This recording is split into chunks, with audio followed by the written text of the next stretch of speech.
Yeah, I'm Paul Reppun, farmer up here in back of Waiʻanu Valley next to Waihole and Oahu. Charlie Reppun, same background, yeah, farming up here. Velina Kealohi Ka ʻāina kākou.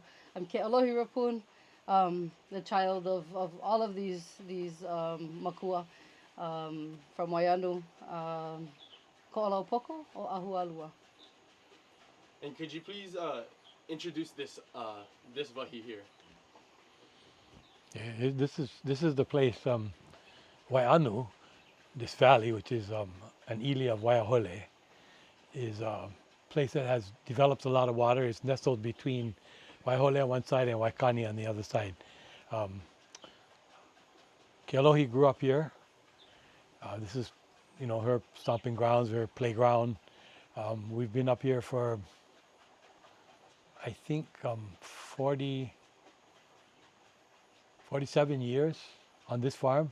We've been farming for 50 years. So we've been here for 47 years, and taro is our main crop, wetland taro, and we grow dozens of other crops. But about half of our income would be coming from wetland taro.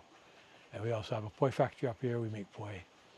So, and it's a stream runs down one side of this property, all the way down one side. It's like maybe a half mile of stream. So it's a really beautiful, productive place with a really varied topography, long, skinny farm next to a stream.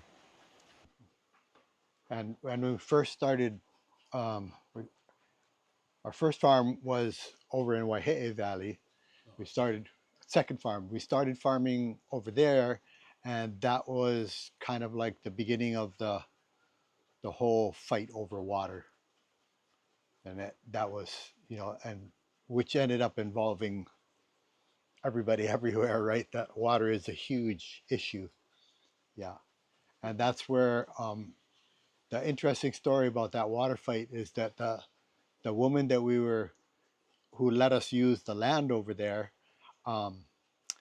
she, when we went to court and we put her on the stand to testify, and they asked her, because so much rotten taro over there because so much water had been diverted, and they asked her in the court, so how's your taro? And it was all rotten, but she said, oh, it's all good, and we were like, but her, culturally, when she grew up, never said anything bad about it, never. So that was an interesting lesson for a lot of people, I think, to hear that. Early in those days, yeah. Yeah. Interesting.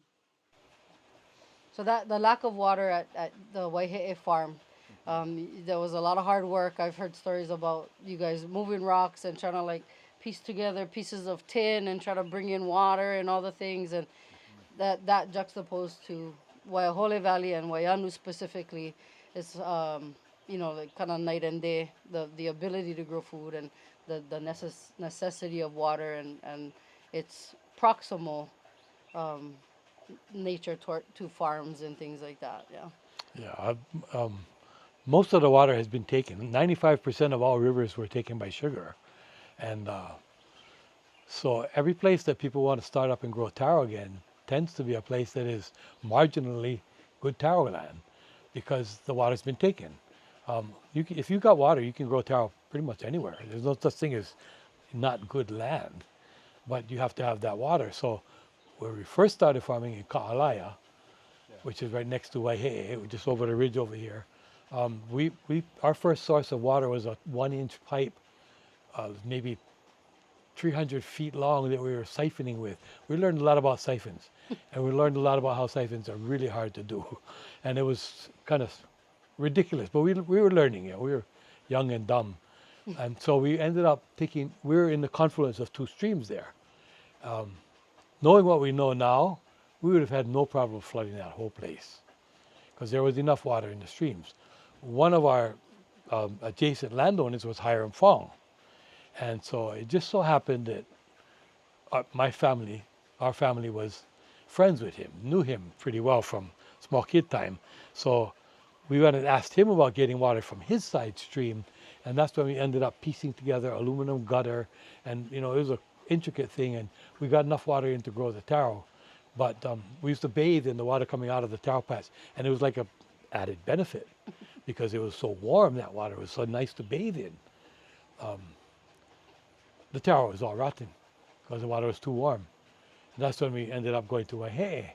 And at Waiheʻe, the water supply was taking water from up in the mountain, and there was a trickle in the stream, and the farmers were fighting with each other over it. Again, the water was too warm. So for the first, I would say, half of our farming careers, we farmed with a chronic shortage of water, and we had lots of trouble with taro and rot. And we learned how to minimize the use of water by drying up fields at certain times. It was hard. It was a hard time to grow taro. And a lot of people growing taro in this day and age, the interest in growing taro has definitely increased, but a lot of the places they end up farming are places that are marginally able to farm taro because of a lack of water. And there, a lot of times it's deep, deep mud, water that's welling up but not really flowing, or the water coming in is just too little, so you can't plant a flooded field very well. You got to plant on mounds, which changes the taste of the taro and makes it a lot more work, because now you got to build mounds and you got a lot more weeds and things like that. So people are learning a lot about growing taro and how it can be done. The ancient Hawaiians, of course, had plenty of water in their streams. Their waters weren't taken, but they had a lot of taro lands. So they had to fight over taro too. They had to figure out how to manage it. Fight over water. So they had a konehiki who managed the water. It was a really important job to be able to get everybody to not fight over the water. They didn't have the weeds and the diseases that we have. So it might have been easier in that regard. But they still had to figure out how to manage their water. And that's something that I think there's potential to figure out again as water gets restored back to streams, which is happening in a few places now. And as sugar is gone, sugar was here for a mere 100 years, now they're gone. Give us back that water. We're fighting over development and short-term farms like they have in central Oahu.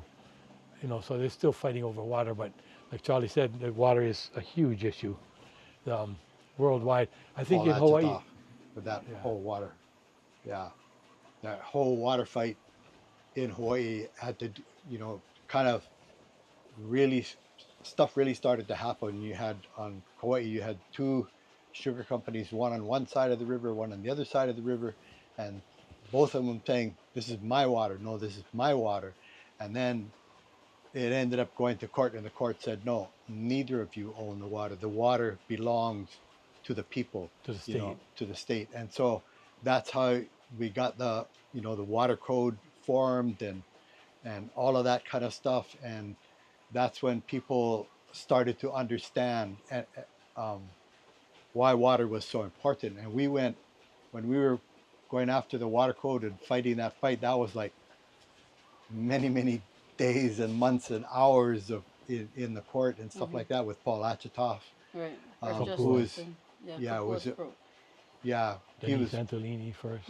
really critical people to have on our side. But one of the things that made a big difference in the fight over water is that a lot of people, they're not growing taro and stuff like that, so they're not utilizing the stream flow. But when we went to different communities and talked about the importance of that water going out in the ocean, because back then, and even now, everybody, when they go fishing out in the ocean, they go like you have, fresh water coming down the mountain and coming up through springs and coming up in the ocean in springs. And where there was fresh water in the ocean, that's where people wanted to go, those estuary kind of places. And so that made a big difference as far as people understanding why that water was important to be, to be in streams and not to be diverted and used somewhere else. So that made a big difference. So, Koloman, there's a Waiheʻe Valley here on Oahu? Oh, Yeah. okay. Yeah. And where is that? Just over the ridge, valleys over. couple Yeah. valleys. A couple valleys over. Yeah, it's where Kahalu School is. I don't know why it's named Kahalu School, but it's called Kahalu School in Waiheʻe Valley. Oh, okay. And Kahalu School Key was project. built where one of the last taro patches was in Waiheʻe Valley. They evicted a taro farmer and built Kahalu School. And then, can you explain why the water was warm and the two first valleys you guys tried to farm, and you explained that the water was too warm for the kalo. How come it was warm? The first place we started farming taro, the water was too warm because we didn't know how to bring in more water. Streams weren't very big streams, but we didn't want to make a large area. We had made our own loʻi that weren't there before, and we didn't need a lot of water. We just didn't know that the water was needed to be cold. So the nature of taro farming, though, is that the water comes in through an Hawaiʻi, or you have an input into the taro patch, but because of the surface area of the taro patch, and if you don't have a lot of water, right, then the water warms up faster. So when you have a little bit water, the water will warm up quicker when it's flowing through the taro patch, which means that it's just going to be generally warmer when you don't have enough flow. when You they don't have enough restored movement. when they restored water to Waihoʻi Stream, like they were measuring temperatures up at the top, and then measuring the temperature different places as the water comes down, because the water, depending on how much water there is, even if you have a flow of water, if the more water you have, the colder it's going to be. I see. Okay. And so even having if it's flowing. right, even if it's flowing, if there's not that much flow, then it's warm. Like this kalo patch here, the water comes in one corner, goes out in the other corner, and it heats up as it goes through the loʻi, and then where it goes out, the temperature is going to be warmer. So having more water means, it stays colder all the way through that patch, and that cold water is really important to prevent I think those not misconceptions, but misunderstandings.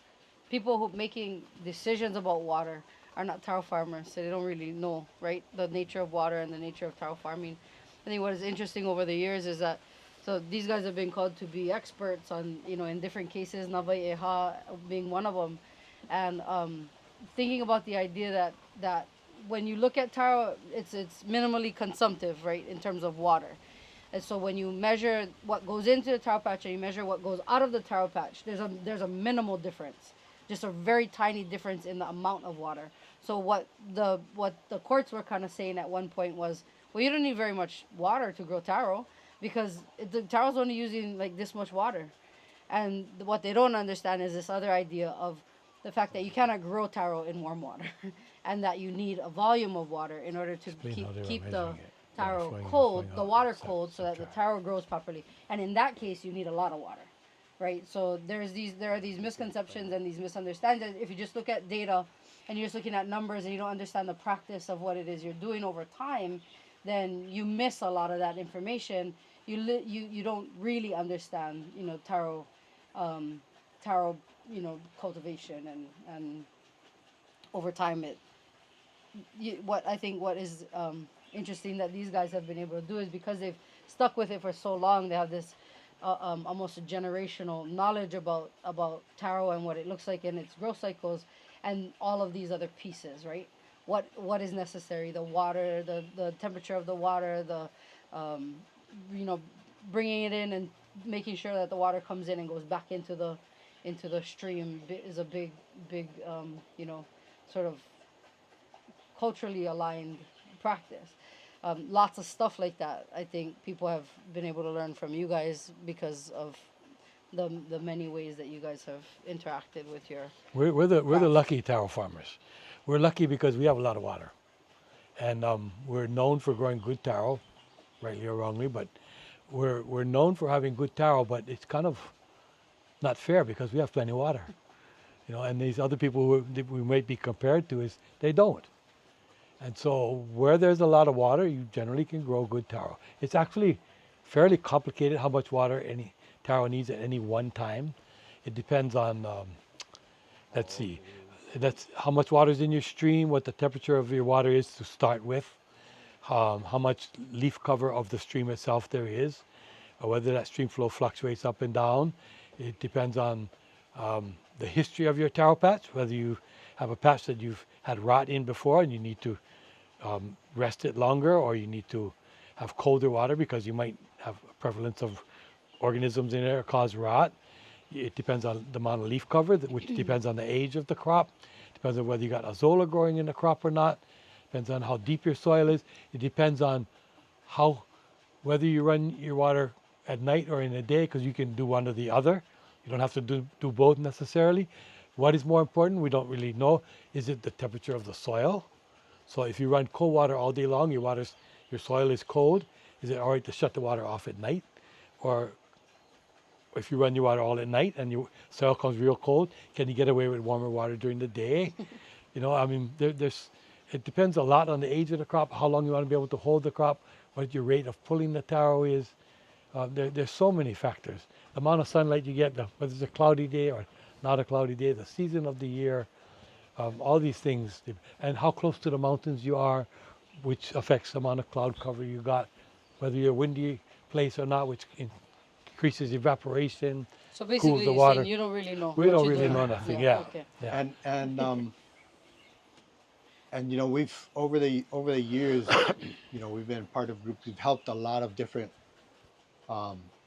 farmers, you know, get started and grow and you know stuff like that. We've gone, and that was, I mean, Hokoa, what he's done there is really important, and he's been on it, you know, the whole time, and he does tons of education with kids and stuff too. So he's, I think what he's doing is really good, really critical, you know, to spreading that knowledge and helping people understand the importance of of water and the importance of this food, you know. And it's partly by, you know, his efforts and a lot of other people's efforts. Now um, poi is approved to be in school lunches, public school lunches, you know, and that's, you know, Big how you deal. get the kids to actually eat it, that's another thing. Yeah, But change the palette. Yeah. yeah, change their palate Yeah. or, but it's, you know, it's part of that whole education Yeah. process. So that's why it's important to have farms like Hokua's, you know, those kinds of farms. Those are a place where kids can come and Yeah. learn. It's. I think what is interesting and what you're saying, Uncle Charlie, is highlighting this bigger issue of, and you said that you kind of were talking about this earlier too. Dad, is that before time, you know, Hawaiians, if you were a farmer, you're a farmer. If you're a fisher, you're a fisher. If you took konohiki, you're a konohiki. There are systems in place in which land and water and human power were all managed in order to create a semi-harmonious system of existence and sustainability over time, right? There we have blemishes in our history too with the sandalwood and, you know, cutting, deforestation and all of that. That's a different issue, but generally you had those systems. In this day and age, you know, it is hard to be a farmer and just be a farmer. And so I think during when you know, when we hear the stories about the eviction notices in Waihole Valley and these farmers burning their eviction notices, the collective has been able to push back on some of the new systems that don't actually favor farming or small farm agriculture in Hawaii anymore. It's not a favorable environment to be a small farmer. You have to be political. You have to be able to do research. You have to be able to write letters. You know, you have to be able to have the gumption to push back against, you know, letters that come saying your rent is going to increase by 600 something percent. Worst of all, you got to pay insurance You on got to your pay car. You got insurance. Yeah. to tax on your land. You got to rent your land. You got to have medical insurance. All these things are hard. Right. And so farmers, you know, like generally you have big landowners who are doing these farming initiatives, but they don't allow their farmers to, when they're awarded pieces of property to go and farm, you can't live there. You can't live on your farm because of liability, right? And so then you have farm security, which, you know, your crops get stolen from, and there's that kind of culture too. You have to go pay a mortgage and drive to your farm every day, which, you know, it doesn't really lend itself to being a farmer. And so there's so many more issues now with being a small farmer, that if you're not, you know, educated, if you're not political, if you're not all these things, it's really difficult to make it work, you know. Yeah. Being Yeah. able to live on your farm, that was a big issue with the whole land use fight for Waihole Valley and stuff like that, and the lease and everything is you need to be able to live on your farm for some of the reasons that, you know, Yeah. that have been mentioned. You know, like say if you live a far ways away and you can't live on your farm, so you go home and you realize, oh, I forgot to do such and such. Now you got to drive all the way back Climate and change, do that. yeah, Climate that's change, all those kinds of contributing to things. all those things. And then like really big farms, that's a big issue too. Is they bring in workers from wherever, all over the place, and bring them in to do the work, and they don't get paid very much, and so there's There's about a lot a of huge problems with number that. of But back to issues. your point about Hokuau is that the thing that Nohoʻana Farm, and I think you guys did this, especially when I was a child, school groups coming up to the farm, the farms as these learning laboratories. And I think what Hokuau is doing too now is to be able to educate the next generation to understand that these farms can exist. And when we increase the appetite for kalo, for ulu, for these kinds of foods that we can grow more sustainably here in Hawaii, then we are actually like creating activists for the next generation who then have to have the charge of going back and changing these systems, right? Fighting back. Lahaina is a good example of that. The opportunity with crisis to fight back against generations and generations of the design of our society to marginalize agriculture and farming, across the state. So And now there's a whole big backyard gardening kind of movement, right. and that's happening. I mean, it's happening all over the world, I think. But that's really important for people to understand too.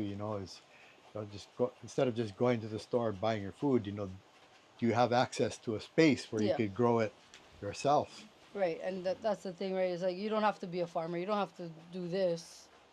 You can have a Yeah. couple chickens in your backyard. You can have, a couple raised beds of vegetables and whatnot, Or kalo, or kalo even, and that's what you guys have done a lot too, is help people to get those kinds of things. And working with Waiahole Elementary to do their gardening program, and they eat corn every Thanksgiving and pound poi Yeah. at the end of the year and do those It's, things. it's interesting to think that worldwide, most of the food in the world is grown by small farmers. Contrary to what people think, it's not the big thousands of acres of wheat, in Montana or Wyoming. Those aren't the people growing most of the food. Most of it is grown by small farmers who are family farmers, and most of those farmers are women. So this is the future of farming. We think it's going back to that model and increasing that. So someplace like Nohoʻana Farm, I think the attitude that they have is that they're going to be there forever. It's one generation will take over from the next generation. And in our case, if our children don't want to farm, we'll find somebody who does. They'll take it over. So it's not like, when we stop farming, that's it. There are lots of ways you can promote this kind of a attitude towards farming and to promote this accessibility to land and water. So we run across countless young people who say they would love to be a farmer. Countless. They're always saying, oh, this is so beautiful. I'd love to do this. And they say, where can I get land? Why are you asking us? But Bishop Estate has land, the state has land, various other estates have land. The problem is they don't want to let go of that land and turn it into small farms, because once you do that, you create a community of farmers, and you know what? You will never get them off. And which is a good thing, but not for the landowner who wants to turn it into the highest and best use, which is housing. And so in central Oahu, where we were fighting to get our water back on our side of the island, the big landowners there, the big farmers over there, signed 15-year leases where they were required to support the development of their farm when the landowner wanted to develop it. Otherwise, his lease would go up, retroactive to the beginning of his lease. And so the true intent of that farming in central Oahu is to Hang on to hang water. on to water and keep the land taxes low until such time as the houses can be built. Because you don't want to build, 10,000 houses this year. You want to bring them out to the market slowly so the price can stay high. We're not really building these houses to house homeless people or to house people of low income. We're building them to make as much money as possible. And so Waihole is a unique place. We've got a whole ahupau from the mountain to the ocean. It's still intact. That's a rare thing. And the farmers here fought for their land. It's mixed farming and residential. Maybe 40% is agriculture, and the other 60% of lessees are residential. That mixed kind of a community, a population, gives you a community. And we're still hanging on to our farmlands, and we're planned to keep it going forever. You do not ever improve your land when you expect to be gone from it. So why bother to make your soil better if in 10 years somebody's going to take it away? You just mine the soil. And 10 years later, somebody else will come in and pave it over. So no, our attitude is when we leave this place, our soil will be more fertile than it was when we got here. Hopefully a lot more fertile. And that's something we think about a lot. People say, oh, you know, you guys are real sustainable. Sustainability is a hard word, you know, but we think about it a lot. We think about how we can improve and move in that direction. And that's, I know the Pellegrinos have that same kind of attitude that their land's going to be in their family forever, or somebody's going to be farming it forever, and it's going to always be giving something to the community. This is our insurance policy. This is what's going to take care of us when the ships stop coming. We have 90% of our food imported. There's a big chunk of that we can grab as a market. So when you say that farming is not profitable, maybe we just need to pay more for food. And right now we pay less as a proportion of our income.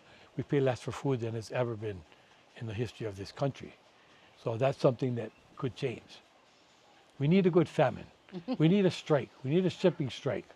We just had a pandemic. That didn't That help was- us too much. That allowed us to go to Waikiki Beach. That's why. that was a nice day. Yeah, a lot of things wrong with the pandemic, but we do need something to shake us up and make us more aware of our vulnerability. And Nohoʻana Farm is a rare thing. Yeah, all these places that we helped open up with Onipaʻa Ka Hui Kalo, 9 out of 10 are not farming anymore, and usually it's not because of the fault of the land, it's the fault of the people who get into this project find that it's really not easy to make a living off of farming, to support your family, send your kids to school, get them to school, to pay your medical bills. All these things are hard. And if they get a hui of people together, it's really difficult to keep that hui talking to each other. So that's makes Nohoʻana Farm unique. And with our farm, well, my brother and I, we like to fight. But what we've done is we kind of separated our farm into 2 pieces. All the income is shared. Or 3 pieces. All the income is shared, but the work is separated. So if it takes him twice as long to do that job, which is the same as my job, it doesn't matter because I'm doing the same amount of work. He just might be taking longer, or I might be taking longer. So we have most everything we do all together. The income is shared. And we don't have any secrets from each other. Oh, I grow better taro than you grow because I do this, and I'm not going to tell you what it is, that kind of thing, right? So we have a kind of a unique way of being able to work together, which I think is worth sharing with other people. Yeah. Onipaʻa. Yeah, and there's also farms that are like, this is happening in a few places too, are like cooperatives, We have a bunch of different people, they have their specified work day, they come together, they're doing it. So that's kind of a movement that's happening in a lot of places now too. Yeah.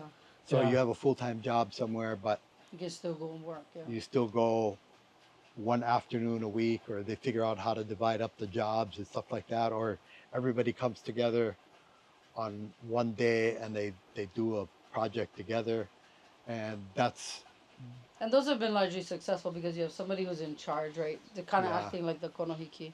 and the good thing about it too is they get together and they talk, and what if we do it like this? And somebody goes, oh, that's a good idea, but what if we did like, so it's a way of generating information just by brainstorming together with Yeah. a group of people.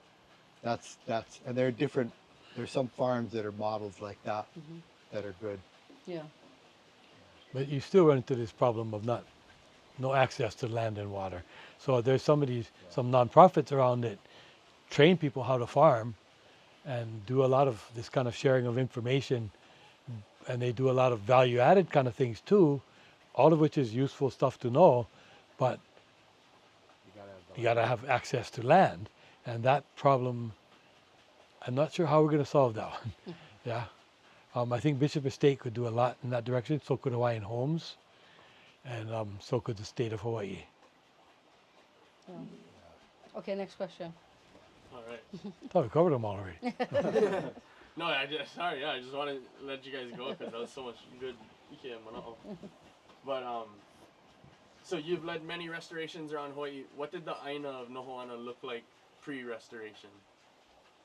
If you can recall back Yeah, when do you you guys guys started. remember? Yeah, it was bushes. I remember it was overgrown, How? Overgrown. and it was fairly, a nice slope to it, right? It wasn't a real flat piece of land, but there were visible walls, I think, yeah, Yeah. in disrepair, and you can see where the river came. A how tree was growing all along the river, but It's a it wa- restoration yeah. job again too. but it wasn't hard to look at all these bushes and really hard to penetrate with your vision. We don't have X-ray vision or something, but it wasn't hard to look at it and just kind of squint a little bit and see the taro patches. It was fairly self-explanatory. It wasn't a complicated thing. The engineering, generally in these cases where we go help people open up loʻi, the engineering has been done hundreds of years ago, and it's just a matter of looking at it with the right eye and saying, oh yeah, I can see how they did it. So it wasn't that hard.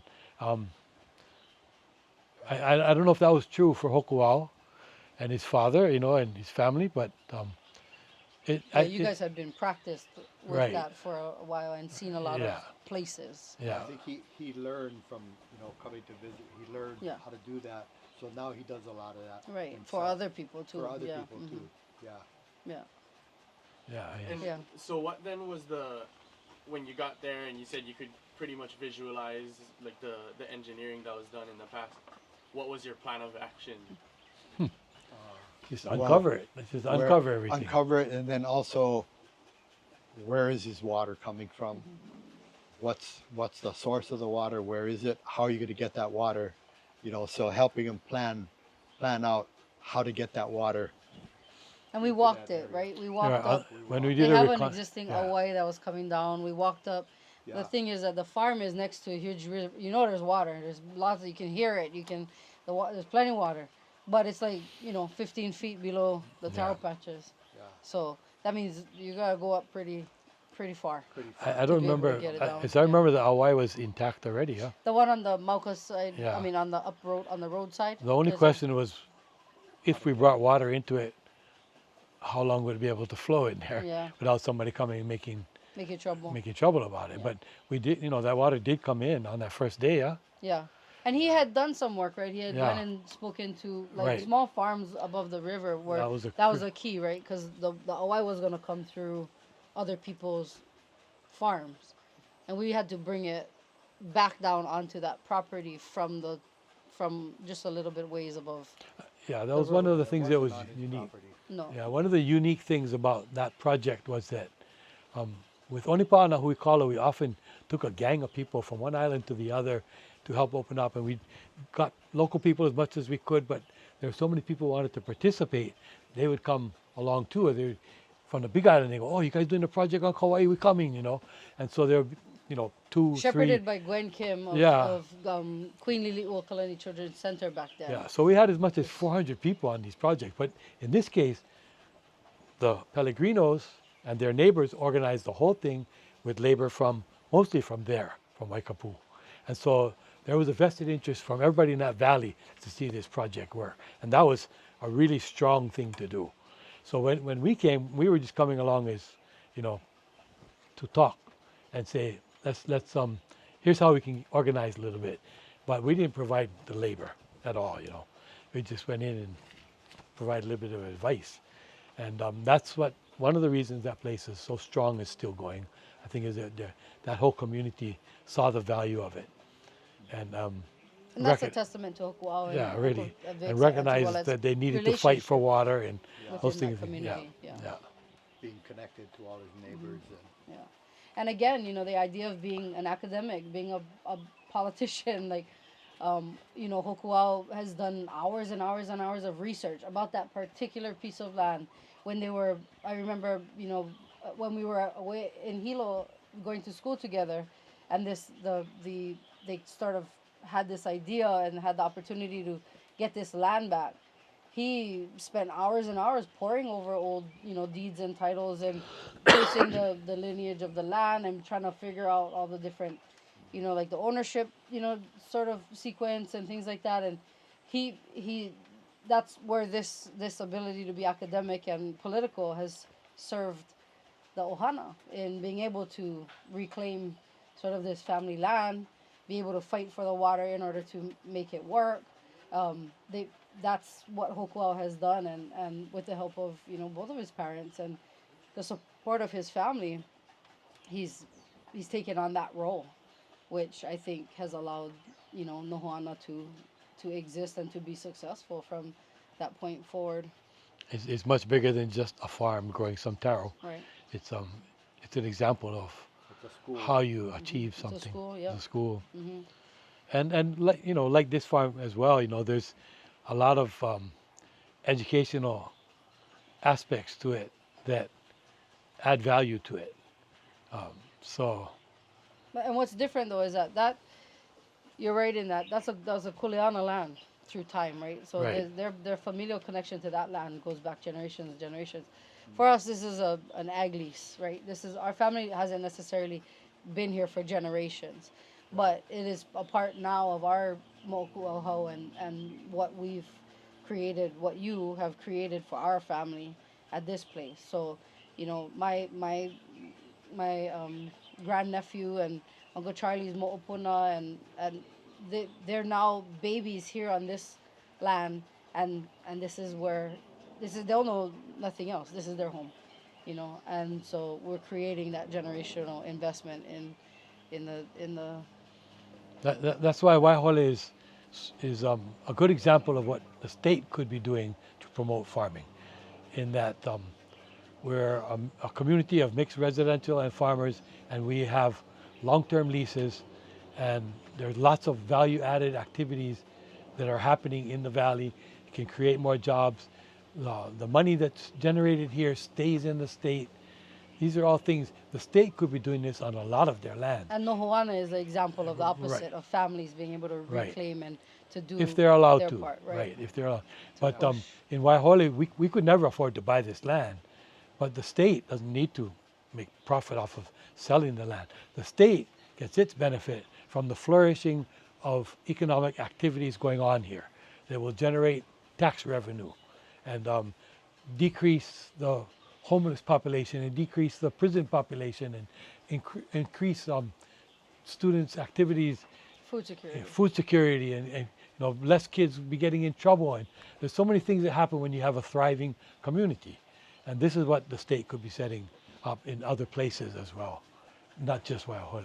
And Hokuau is working with the community. It's not everything's not on his land, but working with his neighbors and everything like that. That's really critical, I think, what he's done, and it's an example that other people could follow. How do you work with your neighbors to become food producers and stuff like that? So I think him doing that is really important. I need, how many years is it? Is this 20, yeah. 20 years, that's a big deal. That's a long-term school. Yeah. So you had your plan of action, and then you went in and did everything, brought the Hawaiʻi down, figured everything out, and then what was the end result by the time you were finished? End of day 2. 2 taro patches. It was like playing, the whole thing was like playing to see this all unfolding, and the water actually flooding the patch that we plant. We Yeah. did, yeah. Mhm. Plant. And to me, one of the most fun parts was that at the very bottom of the Hawaiʻi, at the very lower part of the property, we made a flume. Because the river was so far down, we made a flume.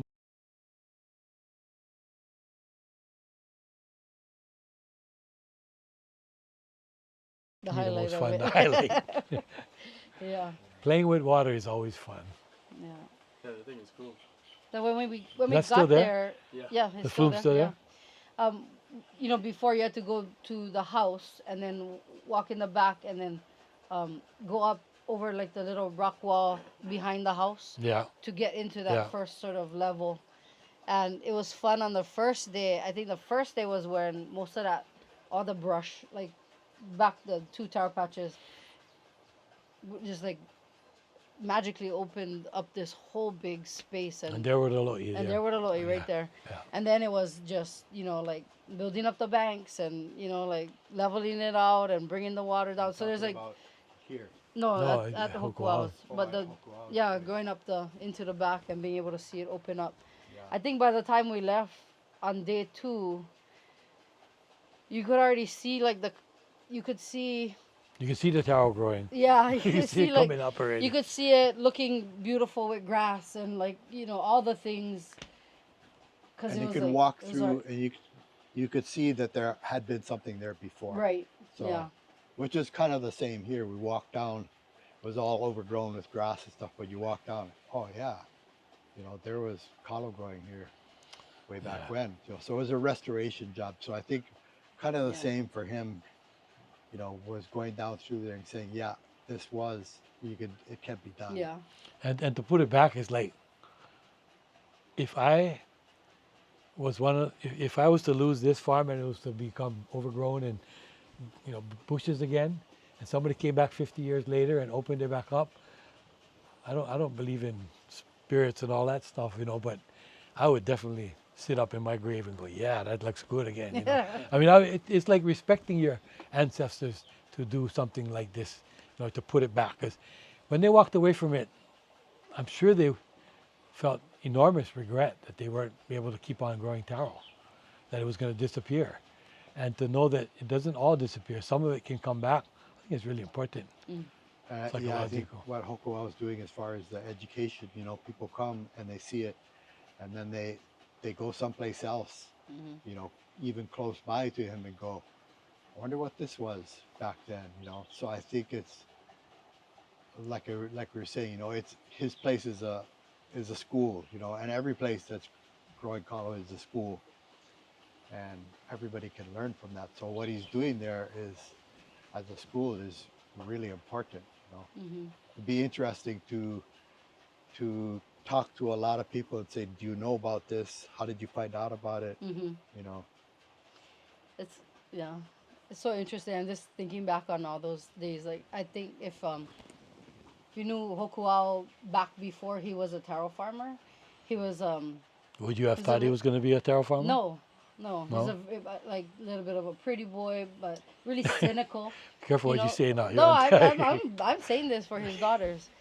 So yeah, he little cynical, like just like he believe what he sees and those kinds of things. And I remember sitting, I don't know where we were, but like talking together, and I said, we can do this. Like if you guys get this land back, like we can turn it into taro patches in 2 days. And he's like, no, that's impossible. This thing is like overgrown. There's so much how. And so I said, oh wow, I've seen it done before.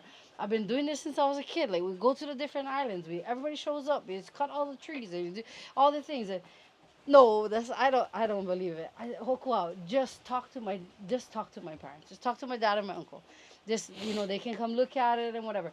But when they got the deed to the property, when they decided to do it, I just remember it unfolding, and I knew he was still in him, like, okay, like I don't know, but we'll see. And I just remember on the end of the second day, everybody just been blown away, just blown away at the transformation and how fast it could happen. And I just think for someone like Hokuaʻa, who's such an educator, who's such a researcher, who is such a community advocate, his knowing and learning that the power of community and coming together can transform people's lives in an instant. The power That's of the Lau power. Lima. Yep. And the fact that he's an agent of that change and that transformation till this day. It would be interesting to do. Like, I met my wife Vivian. She worked for the Oral History Project, Yeah. and it would be interesting to do an oral history of people who have been to Hokuaʻa's, been to that farm, Yeah. and learned from it and stuff to find out, bring all those people together. and get that and put together some kind of a document like that Yeah. after 20 years. I think it's exactly how the ancient Hawaiians opened up loʻi too. It was like every time they did it was a quantum leap.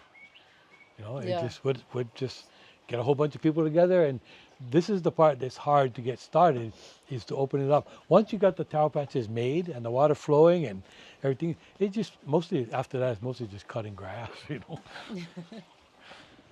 Yeah.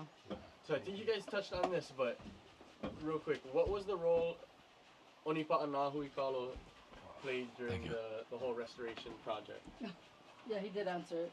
He said Yeah, lucky. well, Onipaʻa Ka Hui Kalo provided the model, but it wasn't really a Onipaʻa Ka Hui Kalo project, because I think Hokuau didn't pay our way to go over and do the reconnaissance, and they provided, they're the ones who gathered all the people. So it was the same concept, same thing, but it wasn't through QLCC. QLCC, wasn't through them. Yeah. So But it the was model, it but was yeah, a the type inspiration same and the type model project. is just you know, that if Onipaʻa Ka Hui Kalo didn't exist and hadn't done all the projects that they had done, Right, this probably would not have happened. right. In terms of being the impetus for What year was 20 inspiring years this ago is what? particular Two- farm. 2004? Yeah. Okay, Onipaʻa Ka Hui Kalo started in like 1996. So it hadn't done that many projects yet, yeah. Maybe But it was 10. 10 years of 8 years of existence, Right. which, you know, that the Molokaʻi project and the Wailua Iki project, and those were, well, Wailua Iki was after. Oh, no, that was much later. Molokaʻi was one of the first, but the first one was Kahana Valley. Kahana, Molokaʻi. At that point, had you done Kohala? No. For Hokuaus? I don't think so. I do think so. I think it came after.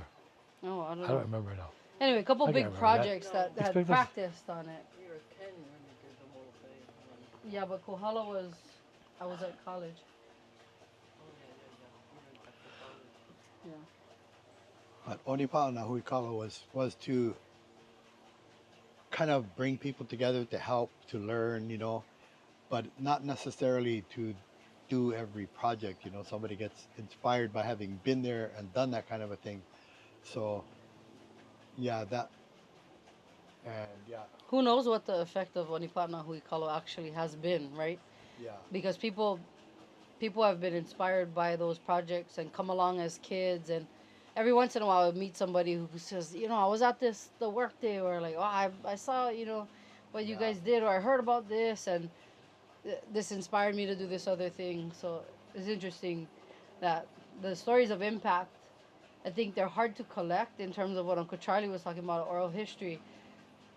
Impact stories are difficult to collect, but they're being done with our changes, you know, like our understanding of assessment and telling mo'olelo. I think people are starting to understand how to collect that information. And it is always interesting to know that, you know, just in the genealogy of this project is, you know, it's Waihole, Waikane, it's then all of these Onipaʻa Ka Hui Kalo projects. It's you know, it's the Kuleana land, sort of like movement to find Kuleana lands, and then, you know, Nohoʻana comes as a result of like all of this learning. You know, I met Hokuau when he was coming to Hilo. He had already graduated from college, but he was so interested in learning Hawaiian, and coming back home to figure out his own Hawaiian identity. That's what he and I were doing together at UH Hilo, and that if that hadn't been happened, and if something didn't inspire him to then take that journey, there's so many ifs, right, along the way, and you have to believe that this is just the path that it was meant to take. So all of these pieces had to be in place for for for relationships to develop, and then for inspiration to take hold. Yeah, and action around those things. Yeah, for people who don't know, can you explain to me what Onipaʻa Ka Hui Kalo is, and like why it formed, and the good works that it has done? It's like the physical work side of political activism. You know, when people got together and fought to keep this valley from being developed, blockaded the highway, had concerts and big meetings and camps and everything. That was, in a sense, that was Laulima, but it was more of an intellectual one. I mean, more took place in the head, yeah. So Onipaʻa Ka Hui Kalo, I think, when it first began was when Pat Tummins of Environment Hawaii wanted to have a conference up at our farm about water. And our thought was, another conference, we're not too excited about that. Why don't we have a work day too? And we'll go to do the work day first. We had some taro patches that we were opening up, community taro patches in the valley. So I said, why don't we do that? And then after that, we have the conference after everybody's been working. And that's how it unfolded. I think that was the very first Onipaʻa Ka Hui Kalo kind of a work day. And it wasn't Onipaʻa Ka Hui Kalo then. That name came later, and QLCC came later too. But that was just, let's all work together. I need to backtrack a little bit. There was another day before that when we helped open up one of the farmers' Hawaiʻis in the valley. And in one day we opened the Hawaiʻi, cut through a huge amount of hau tree, made taro patch. We didn't plant it, and nothing ever happened. Never got planted. Nothing ever followed through on it. But this second day when we had a water conference, we had that work day first, and then we had a water conference, and it was clear that, you know, if everybody works together and sweats together and pulls on a rope together and pries out trees out of the ground and does all this stuff, there is no way we're going to fight afterwards. So it was a really good conference. We had a lot of things to share, but everybody had this background of having worked all day with the same group of people on the same project. And that was an eye-opener right then and there, yeah. And it's nothing new. Laulima is not a new concept, but it was new to experience it for us, you know, on that scale, yeah. This wasn't just 10 people working together. This was 100 people working together. And it was really, it had a big impact on us, I think. And from there, we went to Molokai one time. That was a 2-day project. It was a huge project. It was so much fun. All these things are so much fun to do that everybody who went to it said, you better not leave me out next time you're going to do it. So it got bigger and bigger because it's so much fun to work like that and to see this quantum leap forward from forest to taro patch all in a day or two. You know. So how does QLCC? What did that relationship? Gwen Kim was the head of QLCC in Punalu'u, and she saw the value of this. She participated, and then when we went that Molokai trip, she provided a bunch of tickets for people to get flown up there. And Not a lot. shipped all the tools and Shipped a bunch of tools, yeah. So they got involved. It wasn't their project. It was they were supporting. they were supporting it, and then from that point on, Gwen supported every project that came along because she saw the community building value of it, how important that was, you know. And since And then, she actually, I think, because of QLCC, weren't there groups of kids? Yeah. Yeah. There were groups of kids Right. that she would bring from every QLCC on all the islands. would whatever. identify 'em, always send 'em make up. sure that they were coming along on the Yeah. projects too. and she provided staff members to come help Yeah. and to And provide to cook logistics and to drive and to all that the thing. stuff. Yeah, it got bigger and bigger because of her and their involvement. She saw the vision of it. Yeah. Yeah. So, after 20 years, what might be some of your hopes or aspirations for the Pellegrino Ohana when it comes to farming kalo, or also like educating the next generation, like expanding loʻi, producing more poi, etc. Oh, well, you mentioned he has daughters. How many daughters? Yeah, 2 daughters, no boys. Okay, well that's a good start right there. If those 2 girls become women taro farmers and farmers, that would be something in this world. In this world we live in, yeah. Or is this place a nonprofit? Does He has have a nonprofit. that's 2, I think. that's kind I of think he has. running the whole Yeah, I believe thing? He it's an has both, LLC and yeah. a nonprofit. He has LLC both. and a nonprofit. Oh, okay. So I guess his goal would be to figure out how he can bring groups in, how that nonprofit can bring groups in to keep the whole place going and Yeah, the currently. education going. Yeah. Yeah. He's doing a lot of that stuff now, and he just built a poi factory. And when Lahaina, the poi factory actually was just blessed right before the wildfire, and he was up and running, making food for everybody Oh, yeah. immediately. Yeah. Oh, Still, because this pork factory was done before. just blessed it the weekend before the Oh, Yeah, wow. like same week, I think. yeah, like the Something Sunday of the Thursday or Wednesday when it happened. I think we went back Yeah. one time, yeah. Yeah, I don't know how many years ago, and a bunch of years ago. yeah, but Yeah. I'm really curious to go back and see it Yeah, again. it'd be Yeah. fun. You know, Yeah, I think for me, what growing up on this farm and seeing what my family has done, I'm so blessed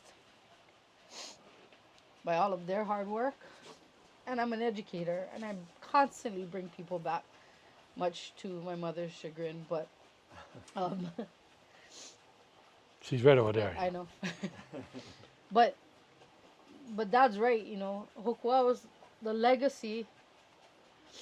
I always tell my students, every single one of us is somebody's dream. And Hokuao was his parents' dream. And Uncle Victor, he's passed on, and now, his blood, sweat, and tears has made that place what it is. And now that's got to be Hokuao's kuleana. And he's going to pass that on to the girls. And he's going to already has passed it on to so many interns and so many kids on Maui. And I think we don't ever know what the impact of our work is moving forward. When we can imagine and we can hope for the kind of impact that we have, but it's always just about making the next best choice. And he's made all the right choices and he keeps making good choices, and so education, being a hub for the community, hanging on to the water and fighting for, you know, for all of those rights. That's that is that's from that's sort of the foundation from which Nohoʻana was birthed, and I think it's that same thing that is the hope and aspiration for the future. It's just the continuous and the continuum of each of those things has to be the hope and the aspiration. Like throwing a whole bunch of seeds out. Some of them will land in a favorable spot to grow, and that's the hope. And you don't know how many will grow, but that's what he's doing. He's throwing all these seeds out. All these kids who come up and visit his place and see it, you never know what the effect might be. But you think about the impact of Nohoʻana Farm and Hokuao just singularly, right? Yeah. And all you need is the one, and you've made enough of an impact. Well, that's If you like the get tree three with or all the five seeds, over right? time, right? At some point, maybe there'll be more trees coming up with spreading their seeds too, and then it becomes exponential, and then it becomes It's kind of like a transformation of the whole society. Yeah. it should be Nohoʻana Farm / school. Yeah. You know, if that's how you would think about it, as this is the school, and that's kind of what this farm is too. It's, Yeah. You know, it's a school. Yep. Yeah, I think it's that idea is the articulation of a place as a school and a farm. But the traditional mana'o is that you learn by doing, and you're learning from everybody, and there's no such thing as a school. There are only places where people exist. And so for Hawaiians, the word of teach and learn, a'o, same. Now, I don't know why, but it must mean that when we exist as people, right, we have something to offer and we have something to learn in every moment of our existence. And so we're constantly a'o. Everybody's in the state of a'o. If you pay more attention, you're going to learn more than others. If you pay more attention, you're going to teach more than others. But that's the kuleana. A'o aku a'o mai. Aloha aku aloha mai. Pela ka nohona ohana. That's the olelo no ea. We teach and we learn. And we aloha each other. That's how a family exists. So, And your relationship with him yeah. and your learning with him too Yeah. has partly helped. I mean, Yeah. the Punahou campus, what's happening there Absolutely. now, you know, yeah. the whole Hawaiian studies thing, and you know, the growing the kalo there and everything. I mean, he's been part of the inspiration of Absolutely. that, right? Yeah. Absolutely. Yeah.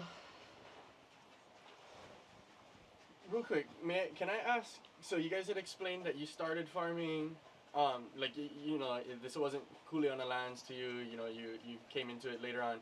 How did the you three brothers decide to start farming together, or was it something you like inherited from your parents? Like the knowledge of being Why did we organic? become farmers, or why did we farm together? I don't know why we farmed Both. together. We fought all Well, the time.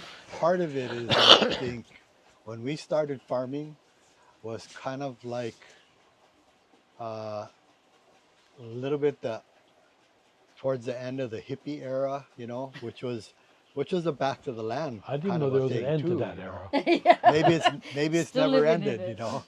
But that was we were gonna try it. We were gonna try it and see what it was like. But of course, if you plant the kalo, you know, you gotta.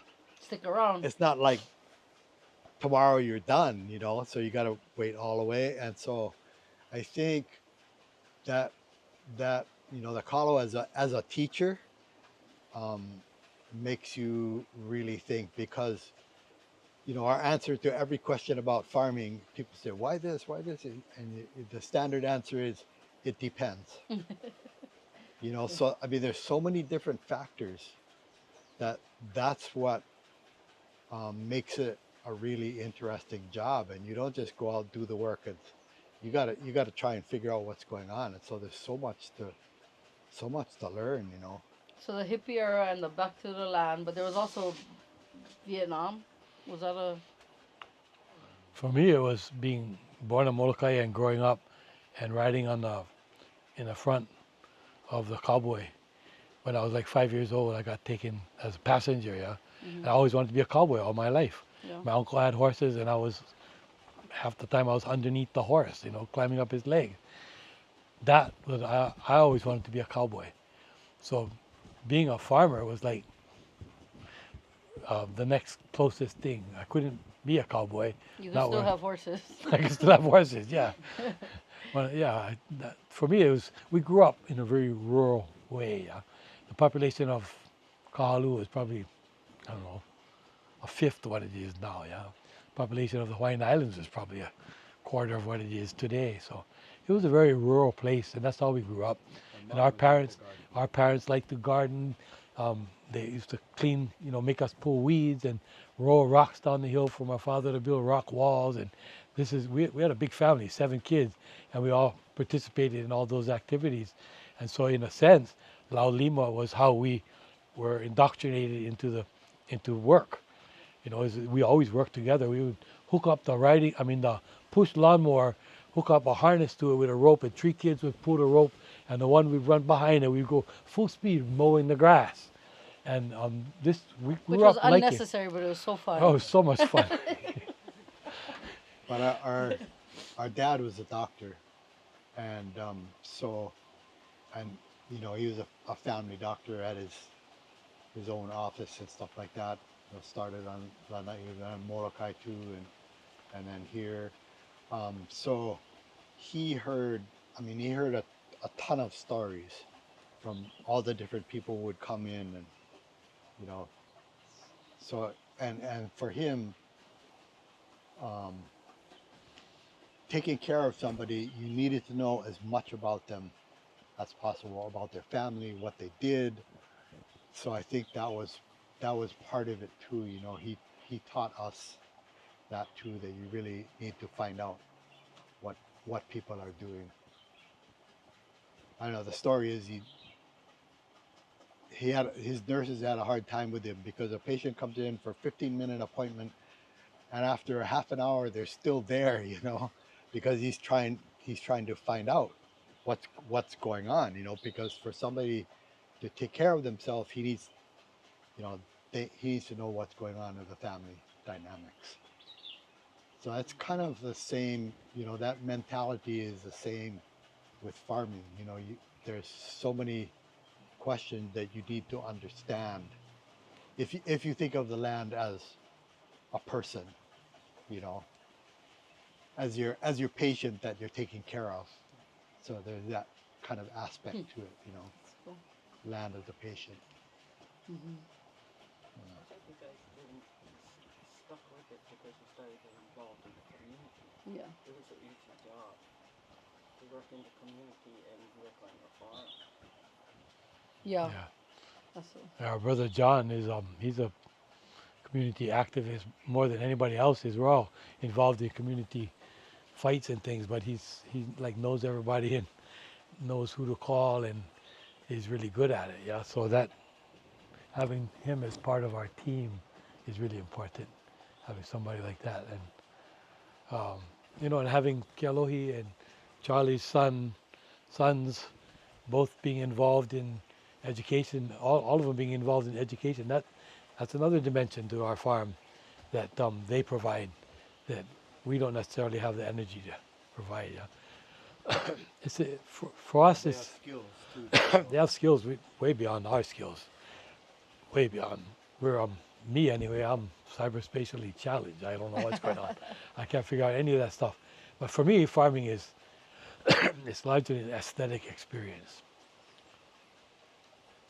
And can you real quick explain that relationship between the community activism and advocacy, farming and education? Like why do those exist in your region or even Yeah. Well, people often say, what are your biggest pests? And our stock answer is developers, big landowners. The other stuff we can deal with. That's the hard part, is dealing with those guys, The humans. the humans. Yeah. So I think when I was young, I heard Dad say something that planting kalo is the most political thing that you could do. For the reason that Uncle Charlie was talking about, that when you put one huli in the ground, that huli is going to take 12 months to grow. And so we basically staking a claim to that land for for a finite amount of time. But if in a month you put another huli in the ground, then you push your investment out another month, right? So essentially you be hanging on to land. If you're rotating your crops and things like that, you're making an investment, long-term investment for years and years. And so it's the most political action that you can sort of engage in, is to put food in the ground. But what happens when you put that food in the ground, when you put that huli in the ground, is something goes wrong with the water or something happens within the community, that then all of those, there's so many things that you have to sort of make sure are exist in order to protect your investment, that you have to become a member, an active member of your community, so that you, like the konohiki used to do before, you can ensure the survival and the sustainability of your own crop, right? So I think a lot of that is that we fighting for land and long-term leases, and you have to engage with the community. You have to engage because there's power in numbers, and the only way to protect those investments that are agriculture now, because there's so many systems working against small farms, is to sort of organize as in the community. And you have to figure out how to, like within a community, how do you have a conversation with people when they disagree with you, Right. how Or you, when they how don't you understand communicate something it, the or same when they way, don't yeah. understand. Yeah, so there's that. You got to figure out how you can talk to even people within your own community, like, our leases, renegotiating our leases, and our landlord, wants to up it by 600%, how do you, so those communication skills are super important. Yeah. So it's important to know how to read and write. And use a cell phone, smartphone. Yeah. Or like we I we'll guess take it's a important, but I got somebody else who can do it for me. we take a huli and we'll ask a kid, how old is this? And they'll go, a month, 2 months, no, older. And finally they get around to 1,000 years, so that understanding of that, that kalo I mean, it's been planted, probably came from China originally and then came down through, super old food crop, really important food crop. So I think that education is, Hmm. that's kind of why it's our teacher too, because It's been around for a lot longer than you. yeah, Yeah. yeah. Hold on. Is there anything else you would like to add or share? Anything that's popped up? I know you guys covered a lot already. But anything else you want to add before we cut it? Well, I do know that one of the highlights of that work experience up at Nohoʻana Farm was when Victor called everybody to come eat. And he said, the pasta is ready. And for him, it was, the pasta is ready. You come eat it now. Don't wait 15 minutes or it won't be at its prime, at its peak. Yeah. Yeah. So yeah, being part of his, what he's done there is Privilege. really good. Yeah. Really cool. It's good juice. What is this, acerola? Oh, no.